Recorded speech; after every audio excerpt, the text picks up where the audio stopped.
Breaking news Sabarkantha Himmatnagar નગરપાલિકામાં અસ્તવ્યસ્ત નાગરિકો કલાકો સુધી લાઇનમાં ઊભા। સાબરકાંઠા જિલ્લાના મુખ્ય મથક હિંમતનગરમાંથી એક ચોંકાવનારી સ્થિતિ સામે આવી રહી છે, જ્યાં નગરપાલિકાની સેવા વ્યવસ્થાથી સામાન્ય નાગરિકો ભારે હાલાકીનો સામનો કરી રહ્યા છે। પ્રાપ્ત માહિતી મુજબ હિંમતનગર નગરપાલિકા કચેરીમાં રોજબરોજની આવશ્યક સેવાઓ જેમ કે જન્મ તારીખના દાખલા, રહેણાંક પ્રમાણપત્ર અને અન્ય નાગરિકો કામો માટે આવનારા લોકોને કલાકો સુધી લાઇનમાં ઊભા રહેવું પડી રહ્યું છે।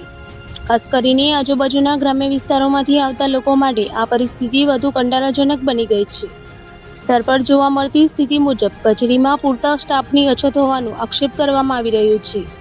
સાથે જ હાજર કર્મચારીઓ દ્વારા પણ કામ કાચબાની ગતિએ થતું હોવાની નાગરિકોમાં ભારે નારાજગી જોવા મળી રહી છે।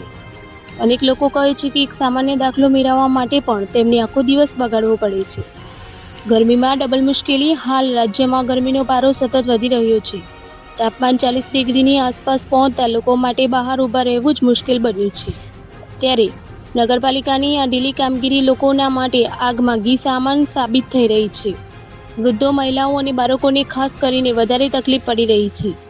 નાગરિકોનો ગુસ્સો ફાટ્યો। સ્થાનિક લોકોમાં આ મુદ્દે ભારે રોષ જોવા મળી રહ્યો છે। અનેક નાગરિકોએ જણાવ્યું કે ટેક્સ સમયસર વસૂલવામાં આવે છે, પરંતુ જ્યારે સેવાઓ આપવાની વાત આવે ત્યારે પાલિકા પાછળ પડી જાય છે। પ્રશ્નો ઊભા થાય છે, શું નગરપાલિકા પાસે પૂરતા કર્મચારીઓ નથી? શું ઓનલાઈન સેવાઓ અસરકારક રીતે કાર્યરત નથી?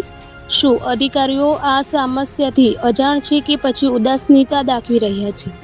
હવે જોવાનું રહ્યું કે હિંમતનગર નગરપાલિકા આ ગંભીર સમસ્યાને લઈને ક્યારે જાગે છે અને નાગરિકોને રાહત આપવા માટે શું પગલાં ભરે છે। જો સમયસર કાર્યવાહી નહીં થાય તો આ મુદ્દે વધુ વિકરાળ બની શકે છે।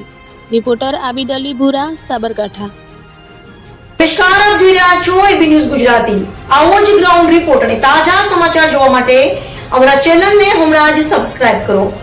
વિડિયો પસંદ આવ્યો હોય તો લાઈક અને શેર જરૂર કરજો। આપની આસપાસ બનતી કોઈ પણ ઘટના કે સમાચાર અમારા સુધી પહોંચાડવા માટે અમારો સંપર્ક કરો। વોટ્સએપ નંબર પર સંપર્ક કરો। દરેક ગામ, શહેર, તાલુકા અને જિલ્લામાં મીડિયા રિપોર્ટર તરીકે જોડાવા માંગતા યુવક અને યુવતીઓ પોતાની માહિતી વોટ્સએપ નંબર પર મોકલી શકે છે।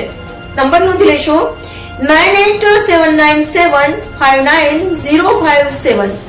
ગુજરાત અને દેશ વિદેશના દરેક નાના મોટા સમાચાર માટે હમણાં જ ચેનલ સબસ્ક્રાઇબ કરો।